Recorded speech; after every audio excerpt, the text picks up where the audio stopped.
So, what is a wellness garden? How do you start one? And why are we doing this in the first place? Well, reason being is because I've been spending a lot of time at the hospital, not in the hospital, and I noticed that this hospital actually doesn't have a wellness garden. And it was really interesting because I've seen so many of them at hospitals before.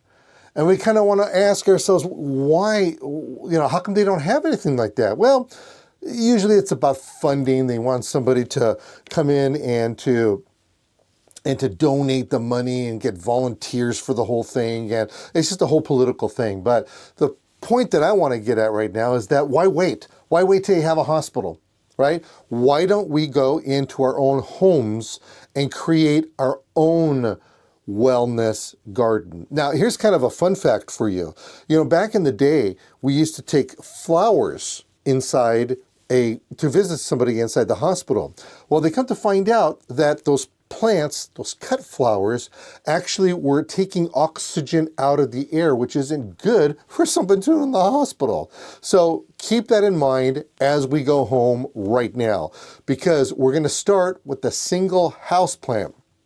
And the reason for this is that in 1989, NASA did a clean air study and found that there were so many different kind of common house plants, like the peace lily, for instance, that can actually filter out all kinds of nasty different types of toxins like benzene and formaldehyde, and that a little bit of greenery does a measurable amount of good.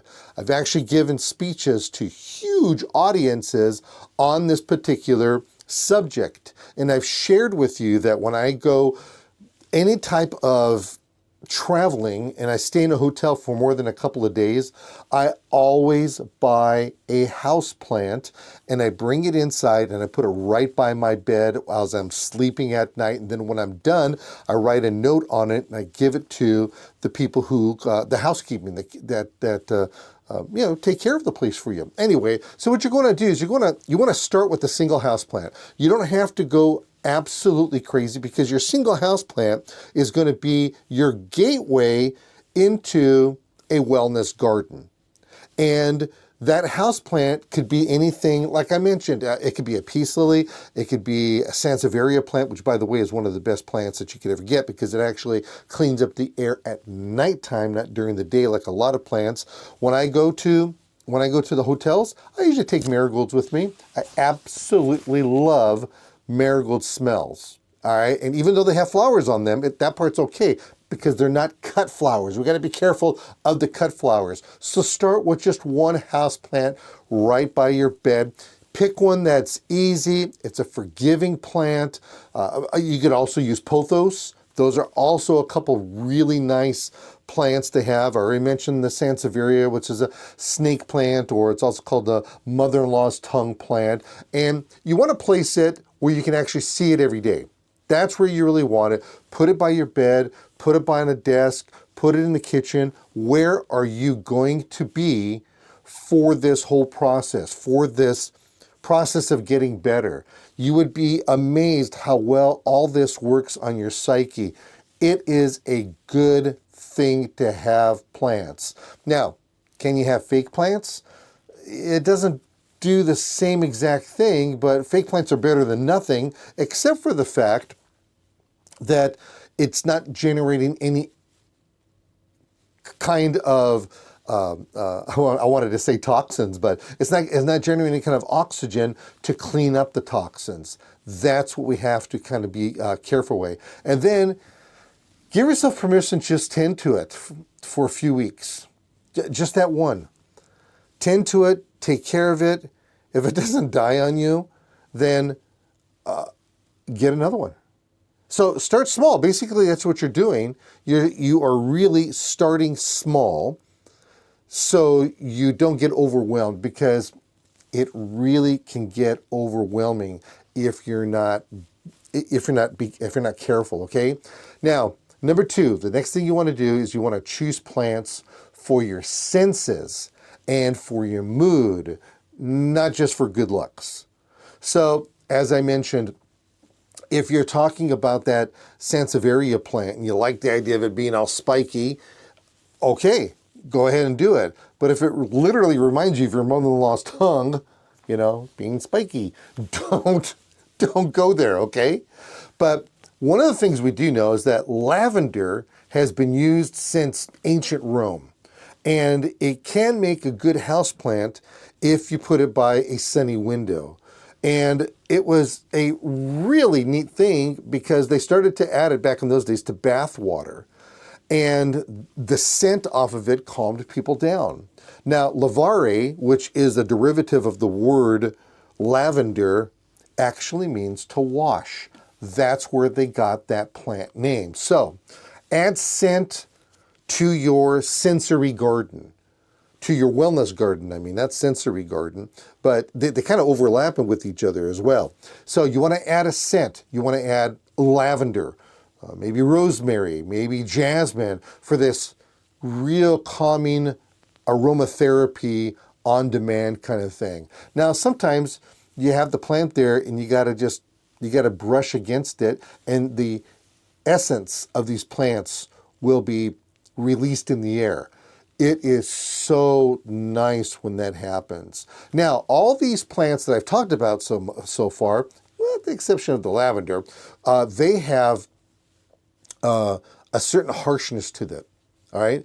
Because, and that's good, harshness as far as the look of it. If you want to add a little texture to what you're doing, add some lamb's ear. It's very soft, or you're going to add some. In fact, have you ever felt a lamb's ear leaf? It's ridiculously soft. Or you can add something trailing like a fern or a needle-nosed ivy, or anything that's really soft to the touch, something that's going to slow you down, and you look at it and you go, oh yeah, I get this. This is pretty. This is nature. A long time ago, I was in a car accident. Not my fault, by the way. And one of the things that the doctors told me to do was go outside, go in your backyard, go in your yard, look at the plants, hide in your plants, go to the mountains, go to the lake, go to the beach, get out, do that stuff to help you with your wellness and getting better. It really does make a difference. Of course, I never went anywhere because I have plants and botanical garden at my house, and then I also have a greenhouse and all that kind of stuff. But still, the point is that this is what the professionals are telling you to do. And then pick your colors intentionally. You want cool blues and greens. They're going to be soothing. Warm golds and oranges, well, those are going to energize you. So it's really about a packaged kind of a deal, that when you pick these plants, that you are on the path of wellness. That's the whole thing that you want to keep in mind. And then you want to carve out a dedicated wellness corner indoors before you ever touch anything outdoors. Get a corner, because back in the old days, the Victorians called this ferneries, and it was dedicated to an indoor display, and it became just a full-blown craze in the 1850s. And then now it's a little bit different story, because back in those days, they had those little greenhouses. You ever see those? Those little, they were little tiny greenhouses that looked like Victorian houses. Those right there were the hot thing, and they decided, let's just put the plants outside and see what happens. We're going to carve a dedicated wellness corner indoors before we go outside to do anything and start digging in the soil. So what we do is we use our landscaping techniques indoors as we do outside. Only we're not going to be planting them indoors. We're going to keep them in the containers. So you want to group your containers between your plants. Put 3, 5, remember, odd numbers. And then what you could do is that you could surround those plants with a comfortable chair and put a cushion on it so that the space invites you to sit down, and then just take a few moments just to breathe, because those plants are going to just send off all kinds of oxygen because they've been cleaning up the air. You're going to enjoy it so much. So that means our containers, they could be big. They can be like a 5, they could be a 10, they could be a 15-gallon size container, so that you could have this area dedicated to it. And by the way, if it's a dark area, use grow lights. There's no reason why you can't have these plants indoors. That's the whole key, having all this stuff inside. Because if you have plants that are too small, they're going to be cute. But if you have plants that are big, boy, that right there is a totally different different experience. Now, speaking of watering, I want you to keep a small watering can. You want to keep a journal. You want to make daily remindful remarks in there. Make it like a ritual in what you're doing as far as your care. You know, I fertilized today, I watered today, whatever the case may be. And now you become a part of the plant's life as much as it's becoming a part of your life. And you got to think of it kind of in those directions, all right? Because you're swapping lives over here. You're basically taking care of each other. That right there is just a fun thing. Now, what about these containers as I'm talking about? So the containers, what's really cool, they actually date back some 2,000 years, where ancient Egyptians, they grew trees in pots, big old containers, so that they could be moved indoors or they could be transported outdoors as a tribute. And it all depends on what the situation was. Because of course, back then, they started that whole concept of what is the meaning of a plant. You know, you have flowers, for instance, and you have roses. You know, a red rose means love, a white rose means friendship and purity, and a yellow rose means what does it mean? Means friendship. Yeah, that's the friendship one. Anyway, so these plants, rosemary meant something, basil meant something. So they would grow these plants. They got to remember, back in those days, they didn't have windows as we know as windows today. They just had big old open spaces. They put the plants in front of these windows and they grew, but they had them in pots. And then when people and dignitaries, whatever, they would set them outside, then they would bring them inside. So my point here is that you can graduate to the outdoors with containers before you ever have to commit to a full garden bed. Keep that in mind. You don't have to start putting plants in the ground right now. Start with pots on a patio or a balcony or a side porch or a step, whatever the case may be, as long as you have just a little bit extra room. And then, of course, you want to choose low maintenance plants. And the stars for that would be mint and marigold and trailing, sweet potato vine, even those house plants that we talked about. You could put rosemary, and you could put Pothos plants, you can put the peace lilies. All of these can go outside. And then you group the containers in different heights so that you can create like a layered feel as if they were in a yard, in a natural setting. That right there shows your artistic side. It helps you.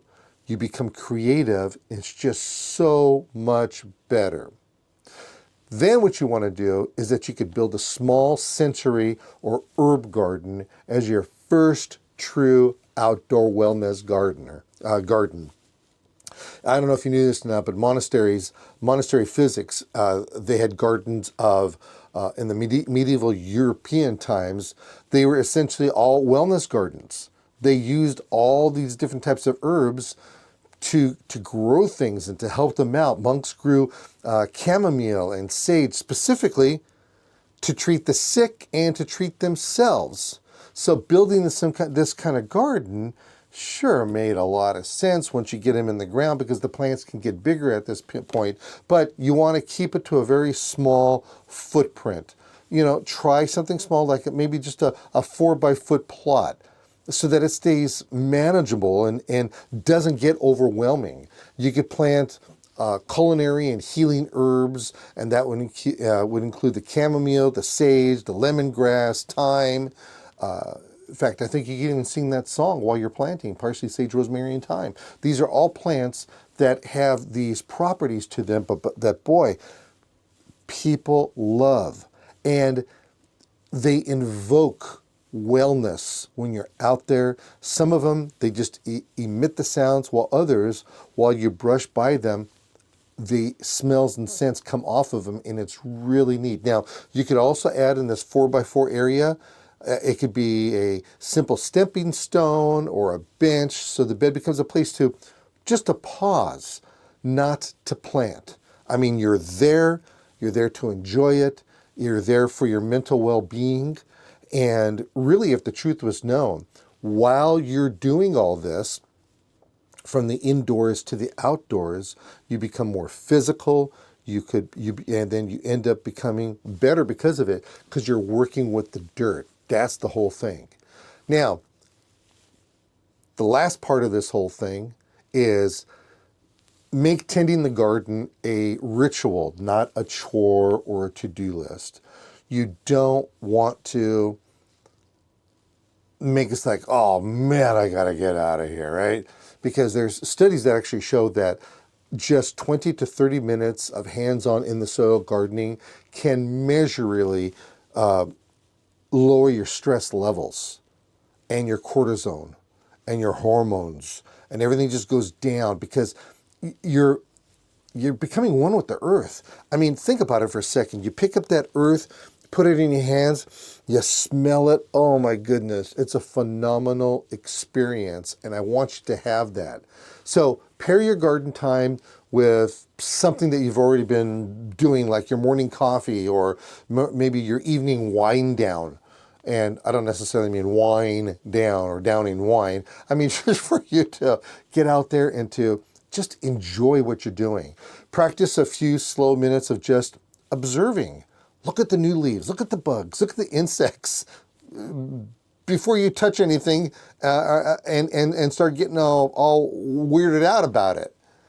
And because what you're going to want to do is you're going to be celebrating this whole concept. These are the small wins. You celebrate them out loud. You've got a new sprout. You've got a new bloom.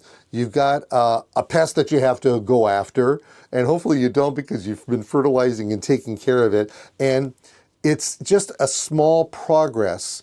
And it's a progress that is absolutely perfect for your wellness.